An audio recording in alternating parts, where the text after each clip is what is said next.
রাজবাড়ীতে হয়ে গেল ঐতিহ্যবাহী লাঠি খেলা। আনন্দময় এই উৎসবের আয়োজন করে জেলা ও উপজেলা প্রশাসন। আর এই খেলা দেখতে ভিড় জমান নানা বয়সী মানুষ।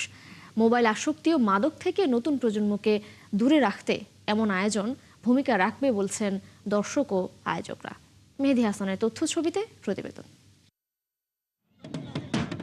ঢাক ঢোল আর বাদ্যযন্ত্রের তালে তালে নৃত্য ও অঙ্গভঙ্গিতে মেতে ওঠেন খেলোয়াড়রা। এরপর শুরু হয় মূল আকর্ষণ। একদল লাঠিয়াল ঝাঁপিয়ে পড়েন অন্য দলের ওপর, আর আত্মরক্ষার পাশাপাশি প্রতিপক্ষকে কাবু করতে মেতে ওঠেন তারা। রাজবাড়ী শহীদ খুশি রেলওয়ে মাঠে আয়োজিত এই লাঠি খেলা দেখতে ভিড় করেন কয়েক হাজার দর্শক। খেলোয়াড়দের নানা কষ্ট মুগ্ধ করে সবাইকে। এই খেলা তো উঠে গেছে দেশের থেকে, এখন আপনারা আয়োজন করছেন, আমরা খুব ভালো মজা এই ফোলাপান সব নিয়ে আসছে।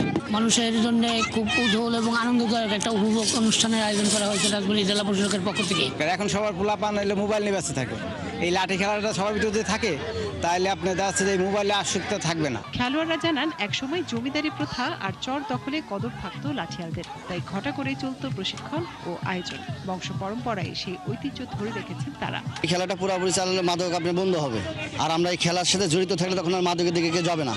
বন্ধু বান্ধব নিয়ে আমরা একসময় খেলা করতাম, কত আনন্দ ছিল। সরকারের বলছে আমরা খেলবোই, সরকার মানা হলেও আমরা খেলবো বাবু, সোজা কথা।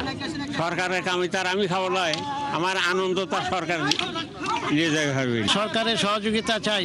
সরকার যদি এটা আমাদের উদ্যোগ দেন এবং আমাদের একটা ক্লাব করে দেন, তাহলে আমরা পারি এই লাঠিটা খেলার জন্য। বৈশাখ উপলক্ষে জেলা প্রশাসন এই খেলার আয়োজন করে। তবে শুধু লাঠি খেলা নয়, ঐতিহ্য ধরে রাখতে প্রতি বছর নৌকা বাইচ, হাডুডু, দাঁড়িয়াবান্ধা সহ গ্রামীণ খেলার আয়োজন করা হবে জানান জেলা প্রশাসক। এই খেলাটি যাতে হারিয়ে না যায় সেটাই আমাদের প্রচেষ্টা। আমরা অনুরোধ করব জেলা প্রশাসন সহ উপজেলা প্রশাসনের সকল ঐতিহ্যবাহী যে প্রোগ্রামগুলো করা হয় সেখানে যাতে এই খেলা প্রদর্শন করা হয়, এবং আমরা খেলোয়াড়দেরকে অনুরোধ করেছি যাতে যুব সমাজকে তারা অনুপ্রাণিত করেন এবং খেলাটি শেখান।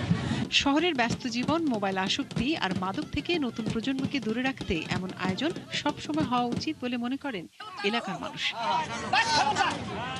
মনিরা কাজরি, ৭১।